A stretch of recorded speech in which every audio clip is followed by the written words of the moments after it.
In order to understand chemical reaction, we need to first understand what is a chemical bond.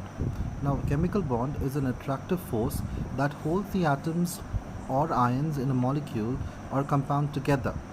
So, it can be of two types basically. It can either be an electrovalent bond or a covalent bond.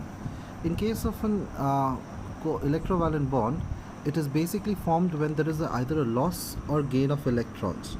And if it is about covalent bond, it basically implies to the mutual sharing of electrons between the atoms or the molecule. So now let's begin with electrovalent or ionic bond. Now this electrovalent or ionic bond is formed between a metal and a non-metal. In case of metal, metal loses electron. Here is an example. Sodium metal. We have taken sodium whose electronic configuration is 2, 8 and 1. So now the sodium, since it has got one electron in the outermost shell, it has a tendency to lose that electron and form an electronic configuration of 2 and 8. Here you can see in the case of a diagram, sodium which has an electron configuration 2, 8 and 1. Alright, on losing electron will become 2 and 8. Here what we can notice is that the sodium has attained a positive charge. The sodium has attained a positive charge because the number of proton is more in number than number of electrons. Now let's come and understand non-metal. In case of non-metal, non-metal gains electrons. Non-metal gains electron. Here is an example of chlorine. Chlorine atom has an electron configuration of 2, 8 and 7. On gaining electron, it turns into chloride ion. The chloride ion, which is basically has an electron configuration of 2, 8 and 8. Alright. So let's see this thing in case of a diagram. Now we can see over here chlorine has an electronic configuration of 2, 8 and 7. See, the outermost shell has got 7 electrons. 1, 2, 3, 4, 5, 6, 7. So since it has 7 electrons, so what will happen? The electron, it will gain an extra electron to form an electronic configuration of 2, 8 and 8. And it will develop a negative charge. But why to develop a negative charge? Because the number of proton over here is 17, but the number of electron is minus 18. As a result of this, since it has got an extra minus 1 charge, therefore it will develop a minus charge. Now, whenever ions are formed, an electrostatic force of attraction will develop between the oppositely charged ion, sodium and chlorine. Here in the case of sodium ion and chloride ion. This electrostatic force of attraction that has developed between the among the ions is called as ionic bond. And the sodium ion so formed is called as cation because it has got a positive charge or an electropositive ion. Alright.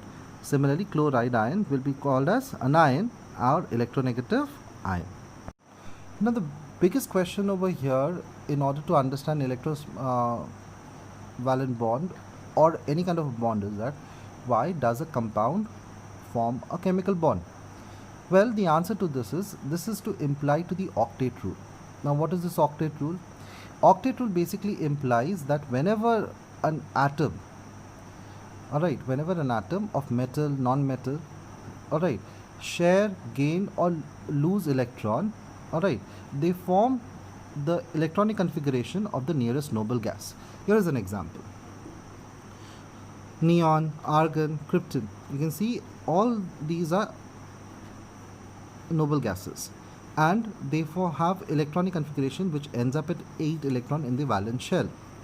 Alright, under that situation, the atom will attain more stability. Whenever they have 8 electron in the outermost shell, they have more stability. As a result of this, all the atom tends to have the stability, and when they have that, they are less reactive in nature.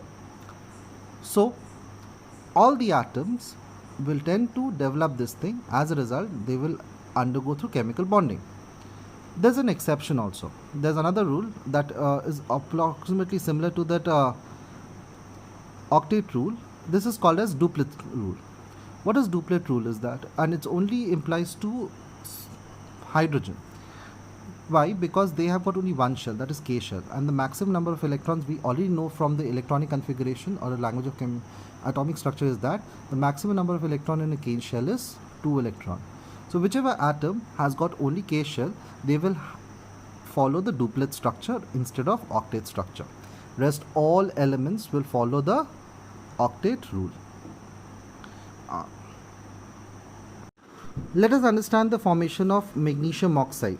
We know that the magnesium has electronic configuration of 2, 8 and 2.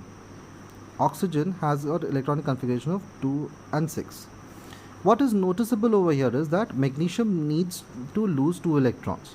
Remember, metals always loses electrons. So magnesium being an element, metal, it generally loses electron. So how many electrons to lose?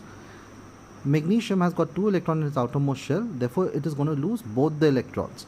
Not one, not half. It will lose both the electrons. Whereas oxygen has got an electronic configuration of 2, 6. And in order to imply to the octet rule, it has to gain electron. How many electrons to be gained over here? The electron number should be equivalent to 8. So what happens? How many electrons extra need to be added to this particular atom so that it becomes 8? Remember, it has 6 in the outermost shell, so 2 more electrons is needed to complete its octet. As a result of this, magnesium having 2 electrons in its outermost shell and oxygen having 6 electrons in its outermost shell. Alright, magnesium will be losing both the electron to oxygen. And what will happen? It will form magnesium ion. So what is magnesium ion? What is the charge of magnesium ion? Mg2 plus, because it has lost both the electrons. Whereas in case of oxide, there's only one oxide atom, oxygen. So oxygen will be gaining 2 electrons, 1, 2, 3, 4, 5, 6, 7 and 8. You can see over here in this diagram itself that I have represented the electrons of the oxygen as crosses and magnesium electron is dots. You can see over here there are 6 electrons of oxygen and 2 electrons of magnesium, and therefore it has developed a negative charge of Mg2 minus. Therefore this is an ionic bond. I hope you have understood how the ionic bond is formed.